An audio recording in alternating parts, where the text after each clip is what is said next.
Welcome, everyone, and thank you for joining us today here for our Pennsylvania Policy Center monthly policy action meeting, where we look at policy issues impacting the people of Pennsylvania, issues at both the federal level and the state level. And that's what we'll be talking about today, is looking at things that have been happening across Pennsylvania and across the country over the last year.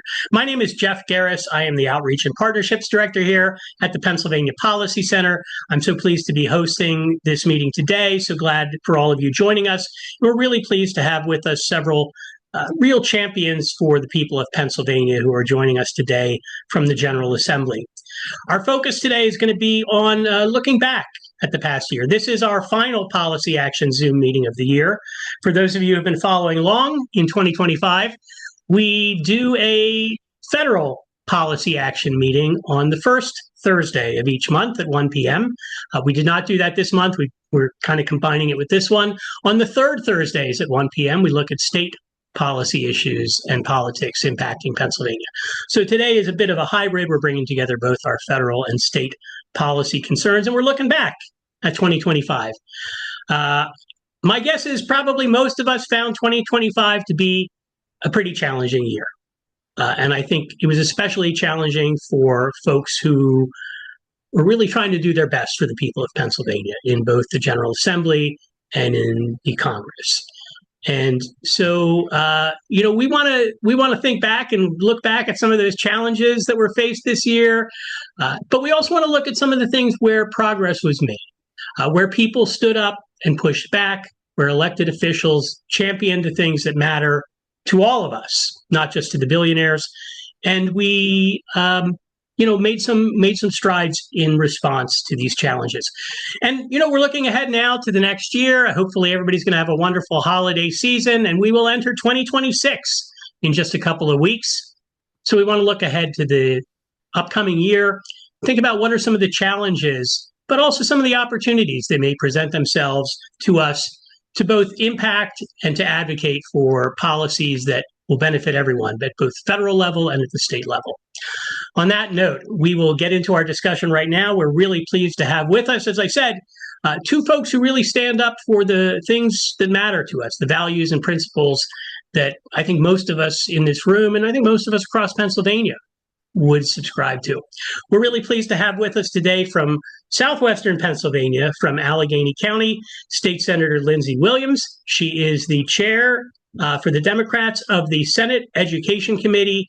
She has been a longtime education champion, a longtime labor organizer in the world of education. That was where I first encountered her, as a colleague standing up and fighting for the kind of things that our schools and our children and our classrooms need. We'll then hear from Representative Ben Waxman, who is from the city of Philadelphia, in fact, from Center City, Philadelphia. He's been in the House of Representatives for a couple of terms now. He is on the Appropriations Committee, and I believe it's also the Finance Committee. Is that correct? Obviously, those are two really key committees when it comes to funding the kind of things that we need here in Pennsylvania. And we know we need some significant investments in public transportation, because that didn't happen this year. And we know we need some significant investments in raising revenue. But we'll hear from our guests today. Following that, we're going to hear from Mark Steer, the Executive Director of the Pennsylvania Policy Center. He's going to be filling us in a little bit on some of the things that we saw going on in Washington, D.C., in our national politics and in federal policies. And we'll talk a bit about some of those successes, challenges, and then opportunities in the year ahead. Again, all of the lines are muted here. If you are in the room, we have quite a few folks here, and we want to give everybody an opportunity to be heard and an opportunity to ask questions. So if you have a question, please type it here in the chat down below at the bottom of the screen. When we've heard from our three guests, we'll get to as many of these questions as possible. I will pose as many of them to our panelists today as we have time for. And our goal, as always, is we will wrap up by 2 p.m. today. Again, thank you all for joining us. Thank you to Senator Williams. Thank you to Representative Waxman. Thank you to Mark Steer. Turn it over to you now, Senator Williams. 2025 thoughts. Thank you. Thank you all for having me. 2025 was, I think chaos is the right word. It was a bit chaotic, and, it started out, I think we're in December, and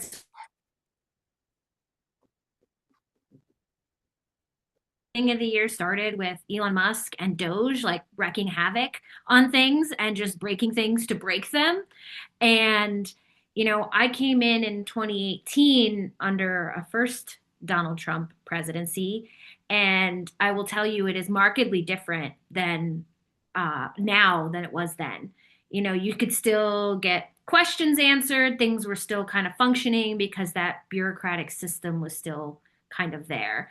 And this year it was, I had really meaningful projects in my district, the renovation of a community pool, for instance, that had, investments from state and federal money.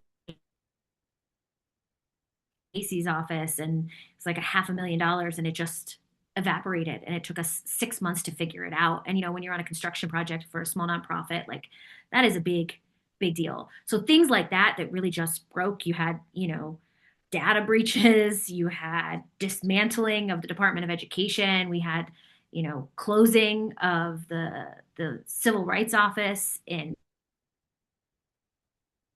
Philadelphia that handles all the complaints of civil rights violations for students. And we're still sort of like trying to figure that all out. What is the impact of that? Firing of workers that administer LIHEAP, the low income heating assistance program. Like those things were all like happening, and we were kind of just trying to figure out what they broke. And I think we're still trying to figure that out. And then we had, budget impasse at a federal level that was impacting at the same time that we had a lengthy state budget impasse of 135 days, I think it ended up being. So eventually we passed the state budget. There were some good things in there. There was the 526 million in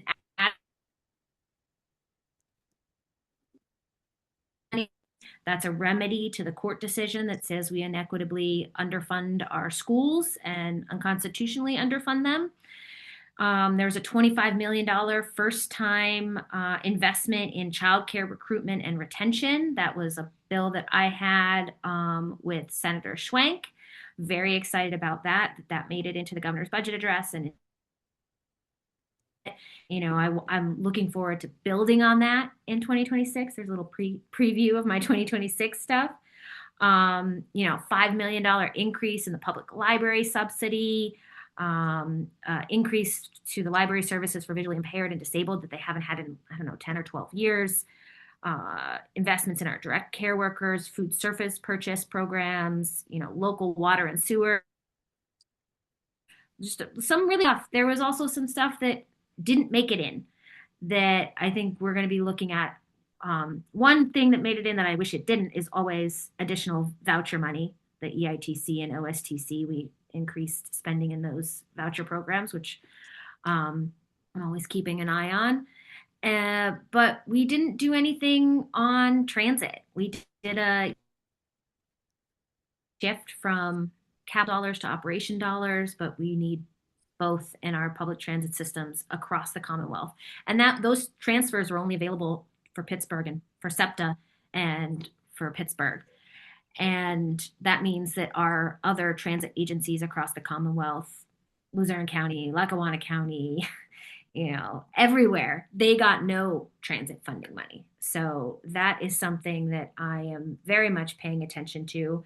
We have a Transit for All PA package that is with Senator Nikhil Saval and Rep. Benham and Rep. Abney in the House that is a package for, it's taxing Uber and Lyft because they came in here and started operating and they don't pay taxes here in Pennsylvania. They pay them in many other states. So we want them to pay their fair share.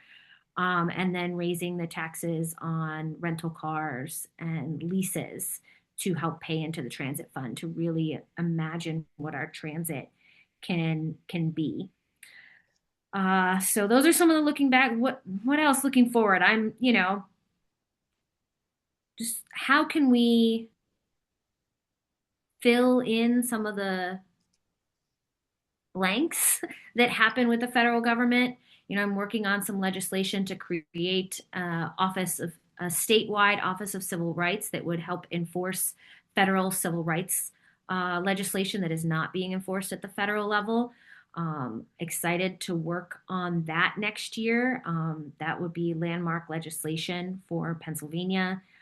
also, transit funding, and then, making billionaires and corporations pay their fair share. Like that's, we can't do a lot of the things that we want to do without revenue, and we passed a budget without a real meaningful conversation about revenue. Um, I think I'll be paying attention to some common sense election reforms that will help every Pennsylvania trust in our elections. Things like allowing pre-canvassing, protection for election workers, increased security requirements for voting machines, making sure that we know who is controlling our voting machines, giving individuals access to the same kind of voice as the billionaires and corporations is really important. And then also paying attention to our data center build out in Pennsylvania. So we have data centers popping up all over the Commonwealth, and we need to make sure that those corporations are paying their fair share. So I have some legislation. I know there's legislation in the colleagues also have legislation. My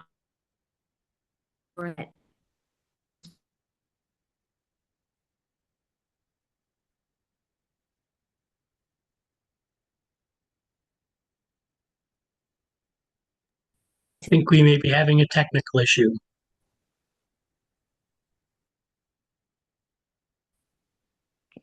Are you back? Sorry.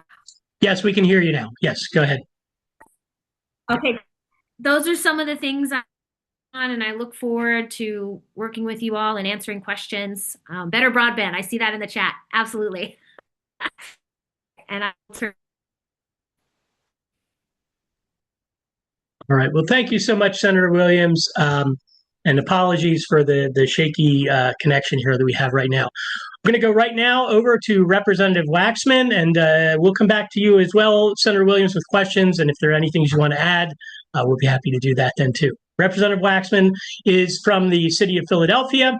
He represents people in Center City, Philadelphia, and he is, as I said, on the Appropriations Committee and on the Finance Committee. We're really glad to have him here with us today. Representative Waxman, your thoughts on 2025, 2026.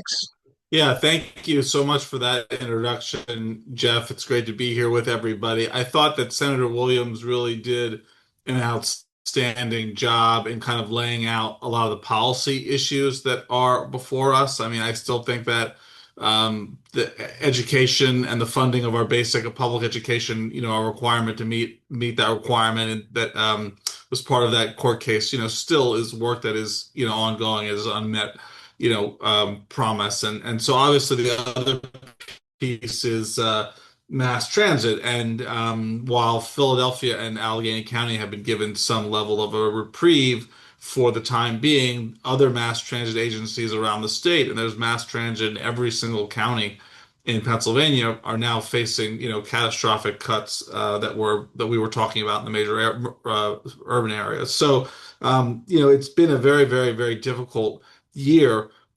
Rather than focus as much on policy, I guess I wanted to kind of say what I have to say about strategy and where things are, I think, in terms of vis-a-vis the Republicans and those who might advocate for progressive causes or care about that we have a progressive outcomes in Harrisburg. There is a very different dynamic in Harrisburg, and I think that people are misreading it to some extent. Yes, we have the House Democrats in control of the majority, a one-seat majority for the first time in a long time, and we have a Democratic governor, right? And so people see those dynamics and they think there should be so much that we can accomplish with those two things because, going back decades, we've always been fighting with one hand tied behind our back and no real access to anything. And so, with a Democratic governor and a Democratic House, things are going to be different. And so, yes, there are huge things that can get done with a majority in the House that were not possible, bills that are moving that have taken generations almost to move. But I think that people have really, really misread the dynamic when it comes to Joe Pittman and the Republican caucus in the Senate.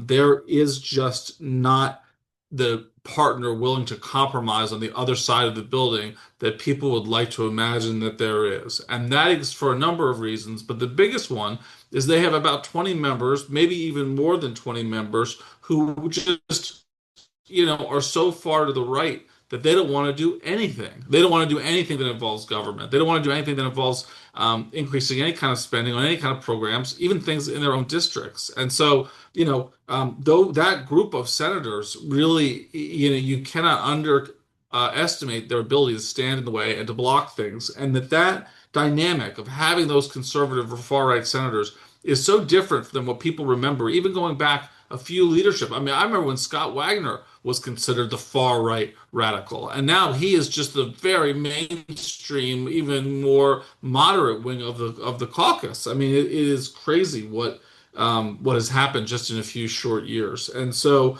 in addition to those 20 or so far right members, you have a Freedom Caucus now that is going to run roughshod over people and be the enforcing squad. We saw it in the House, and we're going to see it in the majority in the Senate now. And so that all of those things are the dynamic for me where I say, okay, so what is the right approach? Are we going to wait for D.G. Girolamo? People know that name, kind of a legendary moderate Republican in the House who brokered compromise after compromise. Well, guess what? He's not in office anymore, and there's no one like him waiting. And so, right. And so the point to me is this: every single inch that we're going to be able to get, we're going to have to fight for it. Every single inch. And what we have seen at times is sort of not a coordinated enough attack, because there's this belief that, well, if we just convince and we just, we can persuade those people to do the right thing. And I thought we saw very clearly that we can't.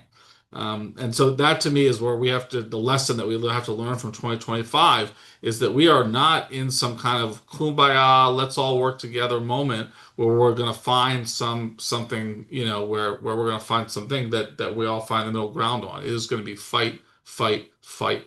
And that is what we have to go into the next year ready to do. Because if we don't do that, this budget it's going to be another terrible budget with very little in it for us, which is quite frankly, I think, what this budget gave us. And, we have to be realistic about why. And we have to be ready for now just to fight on every inch, on every inch. Thank you so much, Representative Waxman, for that sobering perspective. And, I think it's pretty realistic that we need to recognize that we really are in a struggle for the future, frankly, for the present of this Commonwealth. We're going to switch over now and talk more specifically about federal policy issues. We're going to hear now from our Executive Director at the Pennsylvania Policy Center, Mark Steer. Again, if you have questions, type them in the chat. We've got a few already. After we hear from Mark, we're going to do these questions for as many as we can get to. So type them in there if you have them. Mark, go ahead. You're muted, Mark. I think I would know that by now. I want to thank Senator Williams and Representative Waxman for their great remarks. I think they're absolutely right. We did have some accomplishments this year, but a lot of important things were blocked. I think what Representative Waxman's saying about the conflict between a fairly progressive House of Representatives and a Senate run by a Republican Party that is in hock to 10 or 15 people so extreme that they do not want to do anything that helps the people of Pennsylvania is true. And we are in a big fight, and it's great that we have champions like Representative Waxman and Senator Williams. At the federal level, the story is not much different. I'm going to talk about the current fight over enhanced premium tax credits for the healthcare exchanges. Ours in Pennsylvania is called Penny. We've been talking about that for a while, so I'm not going to go into depth about the policy issue, but just to remind you, the tax credits that make healthcare on Penny and the other exchanges affordable were limited. Those with incomes up to above 400% of the federal poverty line didn't get them at all. That meant they were paying very high rates for insurance premiums, and even people down at the bottom were paying higher rates than they should have. During the COVID times, we passed a provision that created enhanced premium tax credits.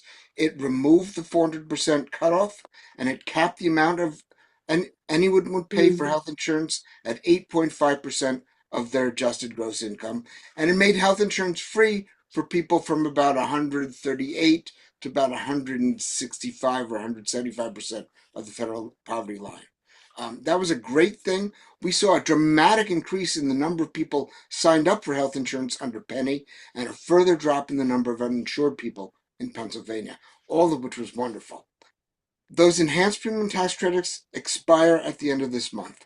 Already, health insurance companies expecting a smaller pool of people because without those enhanced premium tax credits, fewer people are going to be able to afford insurance, have jacked up their rates. Because whenever there's a small pool and you can't spread the costs of healthcare over a larger number of people, the rates go up. So the rates are already up, and what people are going to find is the addition in what they pay under health insurance from Penny will increase from between 50% to 117%. It varies from place to place. Just to give you an idea, they range from $1,197 in Philadelphia to more than $3,100 in Franklin and Adams counties. In many rural counties, families stand to lose between $2,500 and $3,000 a year in support for premiums. The gap between rural and urban counties are going to widen since rural households already face higher premiums and have fewer employer-based coverage options. So this is going to harm everyone in Pennsylvania. It's especially going to harm rural Pennsylvanians, who are mostly represented by Republicans. Republicans control the House and the Senate and the presidency. At any time in 2025, they could have extended the enhanced premium tax credits. We called for them to do that when they were passing the budget bill and said the budget bill cut Medicaid and cut SNAP. We estimate the government shutdown was mostly about healthcare issues, and including the issues of extending the premium tax credits. The result of that shutdown led to a promise that the Republican Senate would vote on extending the enhanced premium tax credits. But we did not get any agreement from the Republicans in the House to allow such a bill to come to the floor. Now, what's already happened is the Senate Democrats brought such a bill to the floor to basically extend the enhanced premium tax credits for 3 years. It was voted down. You need 60 votes in the Senate. Democrats did not have the support of more than 4 Republicans to get over that line. In the House, nothing happened for months and months and months. The Republicans seemed uninterested in the issue.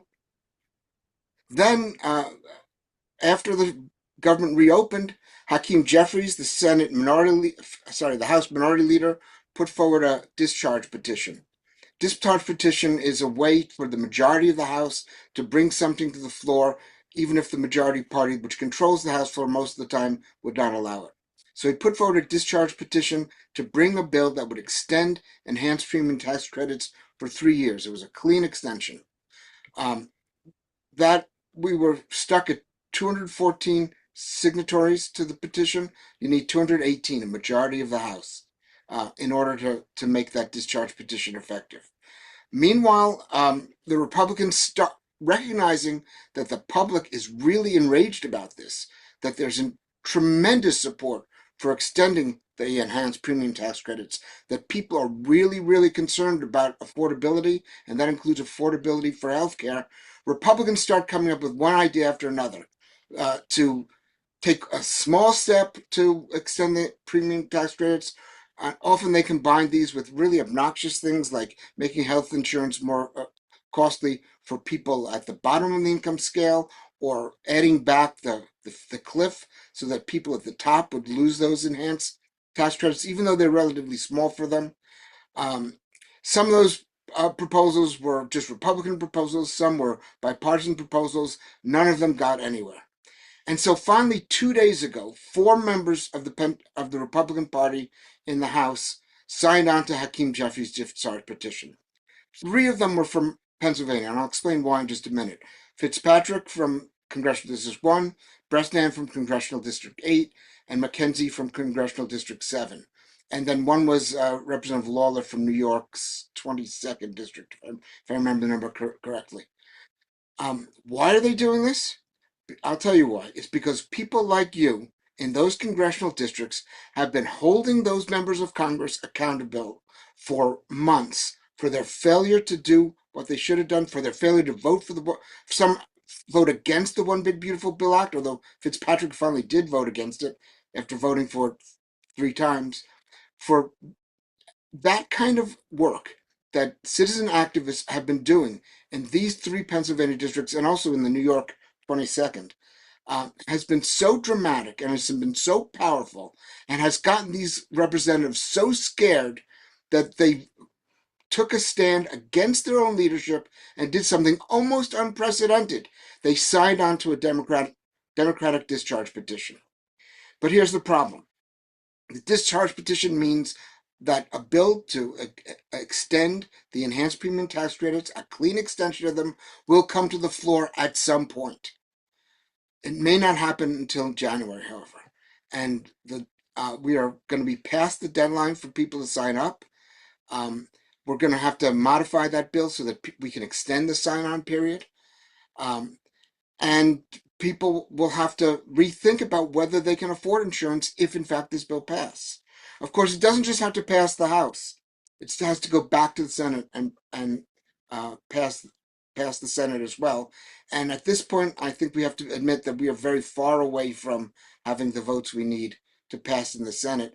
And one reason we're far away is because Senator McCormick voted against extending the enhanced premium tax credits.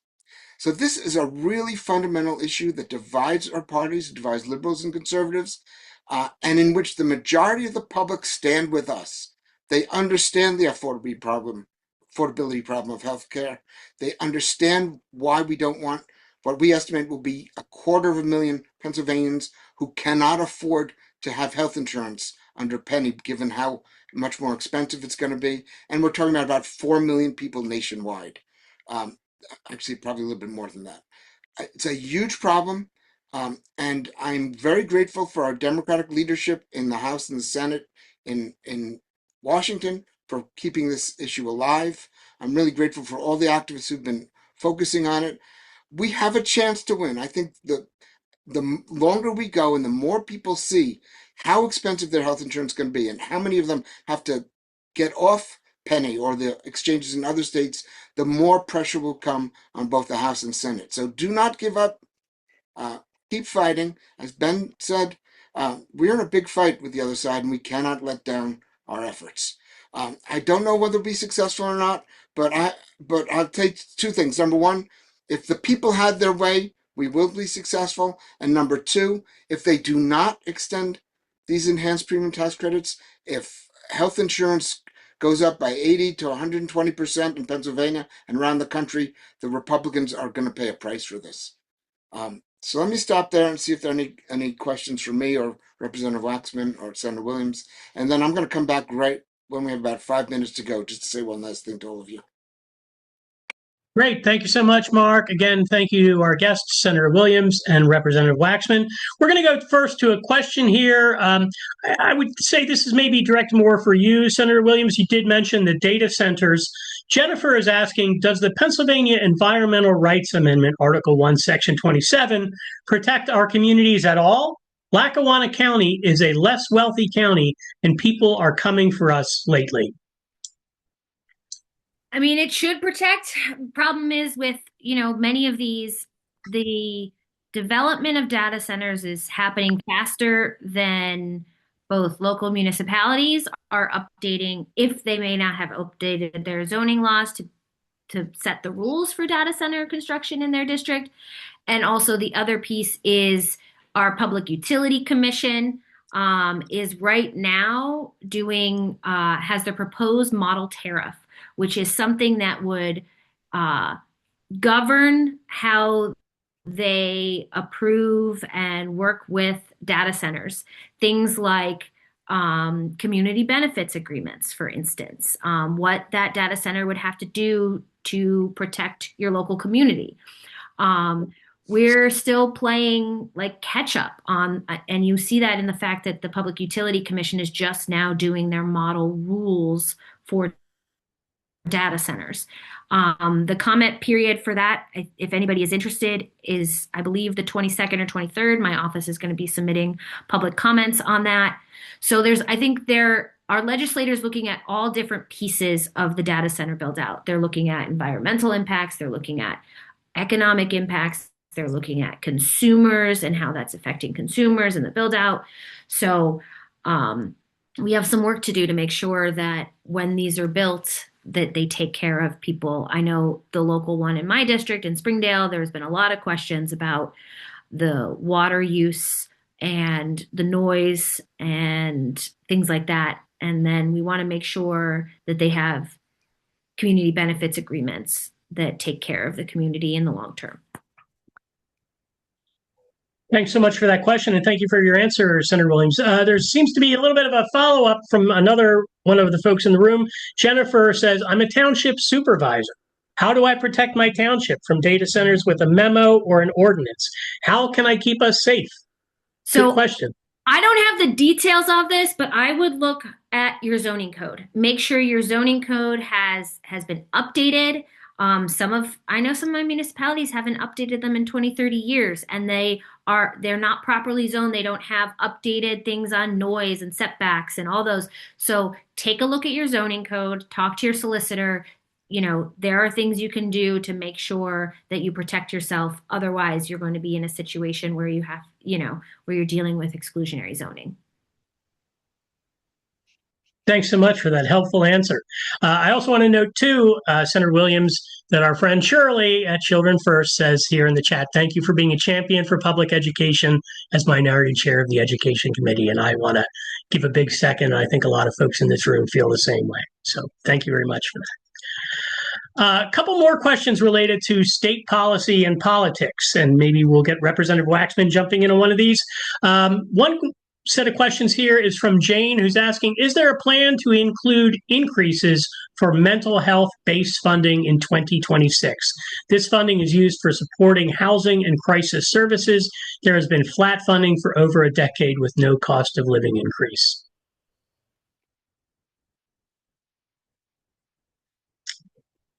Can you hear me? I'm sorry. I'm aware, obviously, of the effort to try to get that funding to bear where it needs to be. It was not something that I believe moved this time, and so there'll be, a real push to come back and to try to get some progress on getting some additional funding.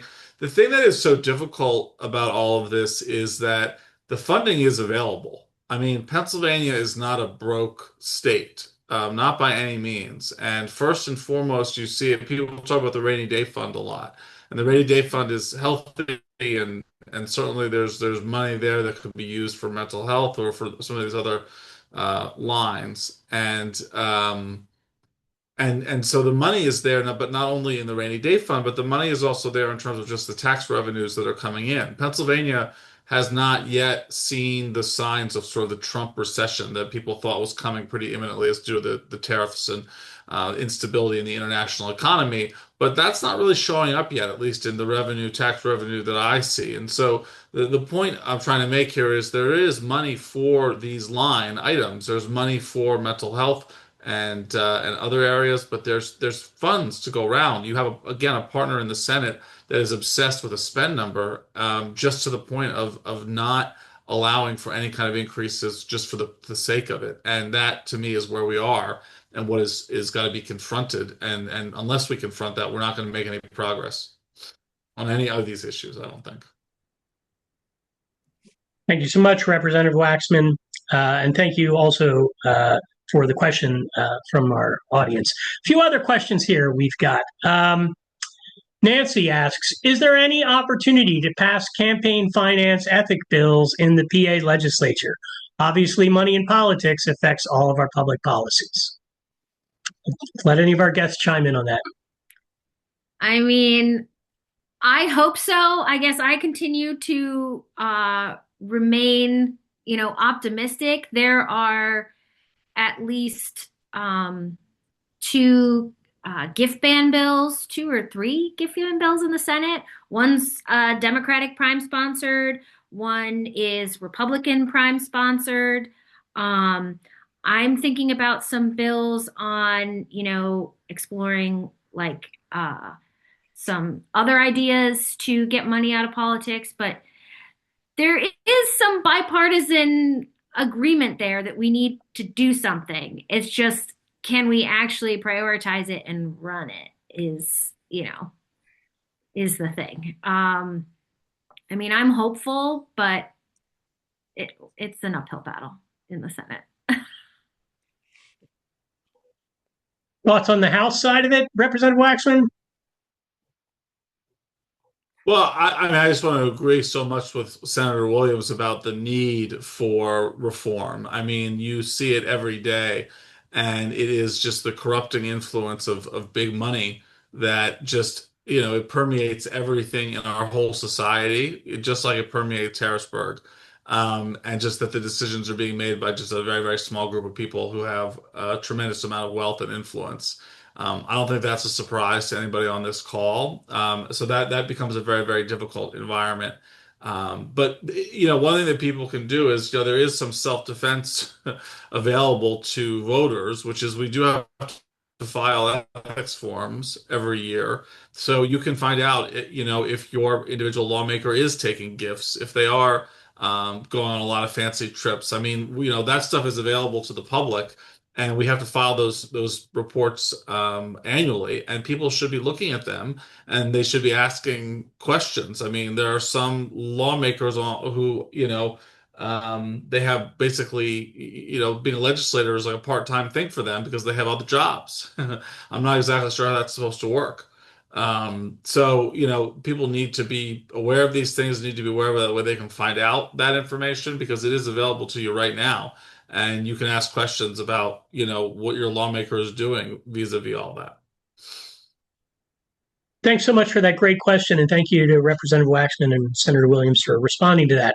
I'm going to go to another question here from our friend Jeff, who is with the Pennsylvania State Independent Living Council and also with the Transportation Alliance. Jeff says, home care was noted earlier. Sadly, the final state budget only supported the consumer model program for those with physical disabilities and seniors living at home. 6% of the population, and an increase doesn't go into effect until January 1st, 2026, says half a year. The other 94% use agency model for these programs, Community Health Choices and OBRA waivers, Act 150. Under PA, DHS got no increase for direct care workers or providers. Home care also costs less than half of a nursing facility. Please comment. Thanks. Jeff, yes, good point.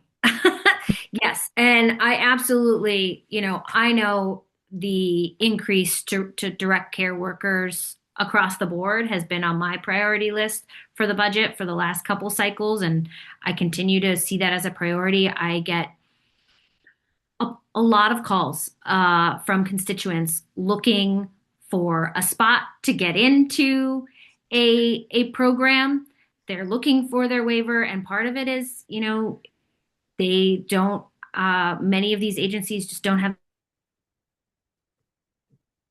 pay for enough to keep them. So that is a good point thank you for bringing up that was something we missed, and we need to continue working on it. Absolutely. Thanks for your question, Jeff, and thanks so much for your answer, Senator Williams. A few more questions here, and again, quite a few related to state government. Jason, our friend at Reclaim, asks, is there any movement on right-sizing the minimum wage to be more livable?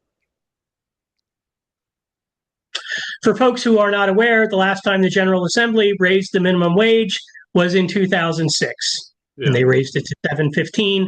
It did go up in 2009 to $7.25, but only because the federal government wouldn't allow Pennsylvania to pay workers less than that. That was the last time. We're coming up. It'll be 20 years this next year since they raised the minimum wage. I know both of you care very passionately about this, so I'll turn it over to you to speculate and ask, give us some answers on this. Yeah, I mean, I think what people have to see is that the environment that we're in Harrisburg is that it's one of trading, right? There's no, the Republicans who control the Senate, they're interested in trading things. And the things that they want to trade for a minimum wage increase are not things that anybody on this call wants to do. I mean, we could have a charterizing the entire Philadelphia public school system, right? How about It's just one extreme example. I mean, how about the complete privatization of all human services? I mean, these are the things that they want um, as trade for doing these things, and so that's something I think that people just need to understand of what is involved with all this. I believe the minimum wage should be probably closer to $20 an hour at this point, especially coming from Philadelphia and the urban environment that I'm in. I mean, there's very few even fast food restaurants that pay anything close to minimum wage because it's so laughable at this point. I know that in some parts of the city and other parts of the state that's not totally true, but the fact that we can't get movement on even like a $10 minimum wage, right? Which is most people are way above that by now. Especially with inflation, it's an indication of how little willingness there is on the other side to work on anything of any substance, and then wanting ridiculous things for just coming to the table. Rep Waxman is 100% correct. It's been hard to do that because we don't want to trade away what they want.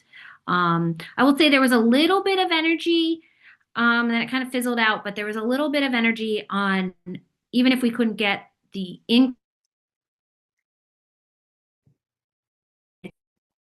could maybe lift the preemption so that local municipalities, Philadelphia, Allegheny County, like the places could raise it at a county level or a municipal level. And that kind of petered. That might be one thing that we do. I would keep an eye out for that too. Thanks so much. We have a few more questions here. We still have some time. Happy to go along. And again, my apologies there to Jason. I think I said he was with Resist. He's actually with Reclaim, but he does a lot of resisting too. So two questions here. They're kind of related. Earlier on, when you were speaking, Senator Williams, you were talking about, this almost like caucus of extreme far right anti-government folks. And I think Representative Waxman also highlighted that as well. And these folks in the Senate who really held up the budget for so long, just trying to demand ridiculous things. You mentioned, that there were several of them. Ruth commented in the chat, can we get the names of the super right-wing senators so we can work to replace them? And then Jane has said, what's the plan to educate the public about the services and funding the extremist senators and representatives are blocking? Mark, I'm thinking that might be a good one for you to talk a little bit about the plan to educate the public about kind of what's at stake and what these folks are doing in the state Senate. Well, we are about to launch a campaign at the beginning of next year, focusing on the long-term budget crisis we're facing. Senator Williams alluded to it when she says there's a lot of stuff we could do if we had the money to do it.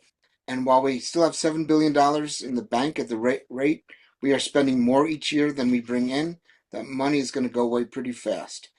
And until, so we've got to raise new revenues.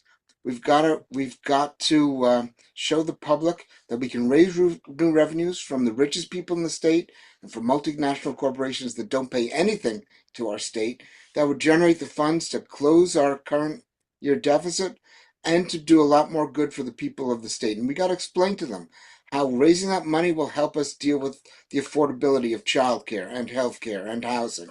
All things where the Democrats have good proposals. Some of them have already passed the House and gone to the Senate where they die, not because of the fault of the Democrats there, but because they're outnumbered.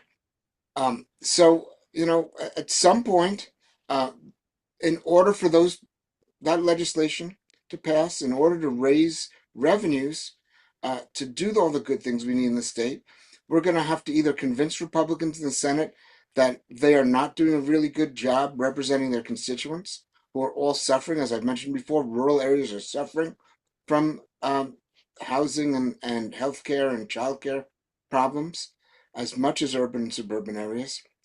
Or the constituents in those districts have to make the decision to replace them.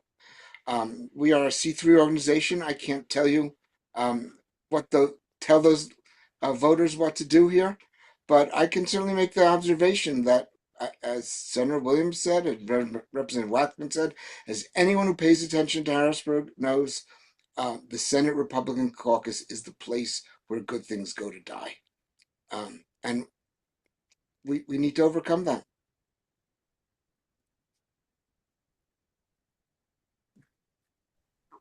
Thanks, Mark. Important reminder for everybody heading into the new year. We can make a resolution for 2026 about this. A few others here. Mark, we got one kind of related here to some work that some of our friends in the National Progressive Advocacy Movement have done. Jerry says, please talk about and it says ITEP. We're talking about the Institute for Taxation and Economic Policy, based in Washington, D.C. Please talk about the ITEP Who Pays report. Pennsylvania has the fourth most regressive tax system in the nation, and we are the worst in our nation on our taxes on the poorest 20%. What can we look forward to in 2026? Mark, thoughts, others? I'm glad you raised that. My favorite chart to show people is the chart of taxes in the state. You know what? Can I put that up on the screen for a second? I'll do hold on. I'll do it real quickly. Oops. Let me see if I can share the screen.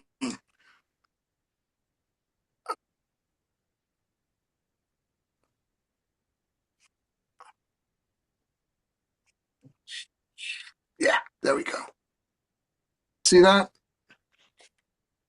Is it showing? It's not showing what I want it to show. All right, forget it. Showing just kind of the side of it. Sorry. Maybe, Mark, if you want to work on getting that ready. Yeah. All right, I'll just tell you what it says. If you look at the bottom 20% of people in the state, people with an income of less than $22,000 a year, they pay 15.1% of their income in state and local taxes. If you look at the middle, people between $47,000 and $81,000 a year, the middle 20%, they pay 11.4% of their income in state and local taxes. If you look at the top 1%, with incomes above $745,000 a year and an average income of $1.8 million a year, they pay 6% of their income in state and local taxes. This is horrifying. Number one, it's totally upside down. At the very least, everyone should pay the same share. I've never even heard a Republican who says poor people should pay at a higher rate than rich people. They don't even say that. Number two, Pennsylvania is the worst place to be poor in the entire country because of our tax system. That 15.1% that the bottom 20% pays of their income in state and local taxes is the highest in the country. And number three, we cannot raise the money we need for all the good things that we want from government unless we fix this.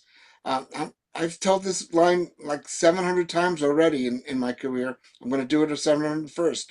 When asked why he robs money from banks, Willie Sutton says that's where the money is. You know why we tax rich people? Because that's where the money is. And if we're not going to tax them, we are never going to have enough money to do what we need to do in the state in all the areas we've all been talking about. So I've been talking about that chart for years. Obviously, I'm not persuasive enough to convince Pennsylvanians that this is wrong yet, or maybe not enough have seen it. I think it's the latter, because whenever I go anywhere in the state, whether it's Montgomery or Elk County, and I show people this chart, they say that is wrong. So we need all of you, legislators, citizens, show this chart around. We'll make it available. It's always on our website. Show people, get them excited about this, because if we fix this, all the other stuff we want to fix becomes possible. So thanks for that opportunity to give that little set piece one more time. I knew you would enjoy that, Mark. And so, yeah. So we have a few more questions, some, I think, fairly quick ones. I'll try to do some rapid fire here, and any of our guests can chime in response to these. Our friend April in the Lehigh Valley area asks, are there changes? Asks, how will PA respond to changes to hemp legislation as per the last federal spending bill? And Jason has a follow-up. We can also raise money with legal marijuana and skill games. Is there any movement on those? So two cannabis-related questions. First one being related to hemp legislation at the federal level that was just changed in the spending bill, and then what about the prospects for legal marijuana? Yeah, I'll definitely comment on the second one if that's all right, because I'm not a federal policy Go right expert, ahead. but I can say in terms of both skill games and marijuana. Speaking again for me and just myself as one single House Democrat, rank and file House Democrat, certainly was prepared to come to the table and do a vote on skill games or legalizing marijuana. I don't personally love the legalization of skill games. Anybody who's seen the proliferation of them in bars, restaurants, convenience stores, there's clearly a downside that we need to be considering and we need to be regulating. That said, I was willing to come to the table and do something if that was what it took. Excuse me. The second thing is obviously marijuana, the legalization of marijuana. That's an if, not a, I'm sorry, that's a when, not an if. So why are we holding up on that? You have when Ohio, when every single state around you is legalizing marijuana and Pennsylvania is lagging, you again have to look at that dysfunction and say, what is going on here? Why is the obvious thing not being done? And that would obviously be to convert some kind of adult legal market in Pennsylvania and the revenue that could be captured because of those two areas. So speaking for me and only me, I'm ready to come to the table to deal on both of those areas. But there has not been that hasn't happened, and it hasn't happened because of a blockade that exists on the Republican side in the Senate. And I'll add, I don't have a lot of knowledge about the hemp thing, so I'd have to get back to you on that one. But I will say that I know we have a big, potential industry for hemp in Pennsylvania. If you go to the farm show, they had a whole house made out of hemp.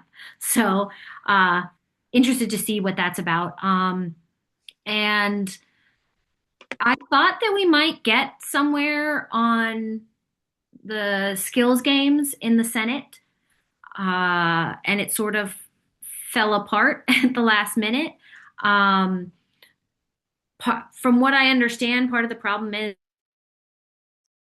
the Senate Republican caucus doesn't have an agreement on what they want to do in terms of skills games. And they have a majority of the majority rule, so they sort of need enough of them on board to move something on skills games. I'm not a big fan, but if we're going to have them and they're going to operate here in Pennsylvania, they should be taxed, and they should be taxed fairly to raise that revenue. And some of the proposals that have them being taxed at very low amounts are like a no-go to me.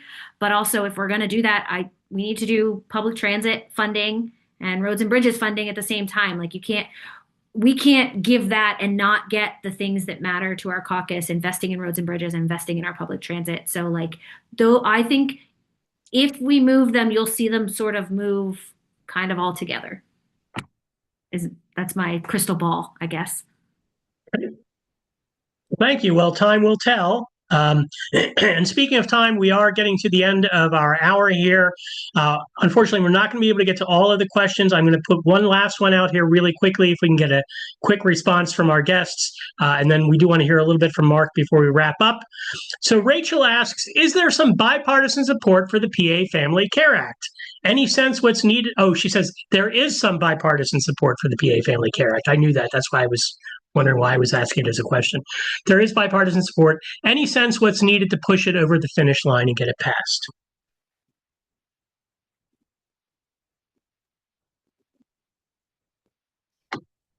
So there's been a couple different sponsors of the Paid Family Leave Act. Is that the one we're talking about? That's what we're talking about. Yep. That has changed Republican co-sponsors or prime sponsors of that. And it's been Senate Republicans that have been in vulnerable electoral seats. They voted out of committee, and then it doesn't go to the floor. And so I've seen that move politically so that a vulnerable member can get some progressive cred on supporting it, but it doesn't actually move on the floor. So I think there maybe needs to be some electoral changes on that, and we'll leave it at that. All right. Well, thank you so much. Glad to give you the last word there, Senator Williams, on our topic today, looking at the year in the past year, 2025, and looking at the year ahead. Thank you so much to Representative Waxman and to Senator Williams for joining us here today. I'm going to turn it over to my colleague and friend, Mark Steer, our Executive Director here at the Pennsylvania Policy Center, who's going to share a little bit with us. Mark. Thanks, Jeff, and thanks again to Senator Williams and Representative Waxman. As I think many of you know, because we put out an announcement about it a month or two ago, I'm planning to step down as Executive Director of the Pennsylvania Policy Center as soon as we find someone to replace me. That search has been moving along. I suspect that we will hire someone sometime early in the new year, so this may very well be my last policy action call and my last chance to talk with all of you. I just want to say I've had the time of my life over the last 10 years doing this work, and some of the times I've enjoyed the best has been joining these calls, talking with all of you who ask such great questions, who have such deep knowledge, and who have been such great activists all through the state. The work you do means that the work we do becomes much more effective. And I'm really grateful for all of you being here repeatedly and for carrying our ideas out into the public. And I want to encourage you to keep doing that, because it's going to be absolutely critical to turning the state in a very different direction in the future. And that's it. I just want to thank you. I may come back on these calls, but as a guest, not as a speaker, just to see what's going on. But I plan to move on.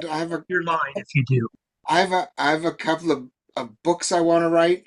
And I'm not leaving the job because I'm tired of it. I could keep doing this for forever if I would live so long, but that's probably not in the cards. And before I lose my marbles, I want to finish the 2 books that were almost done when I took the job 10 years ago. I thought I might finish them during summer vacations, but as the senator and representative know, there isn't much time off in Pennsylvania politics. So I'm going to take time off now and get those books done. And I know many of you personally. I'm sure I'll see you around. And so again, thanks very much for all that you've done to help us do the work we do. That's it. Thanks so much, Mark. A lot of appreciation being shown here in the chat and on screen with the icons. So thanks so much for your service here and all your leadership for the tremendous work that I feel like we've been doing during your time here. It's been a decade. Again, thank you to Representative Waxman, Senator Williams. Thank you to Mark. Thank you to my colleagues at the Pennsylvania Policy Center helping out with the tech today, Adrian Stanley, Laura Beltran, Dr. Laura Beltran, our research director. So we're all chipping in here. Thanks so much, everybody. We will be back in 2026, first Thursday of the month at 1 p.m., federal policy, third Thursday at 1 p.m., state policy. Have a great holiday season, folks. See you in the new year. Take care.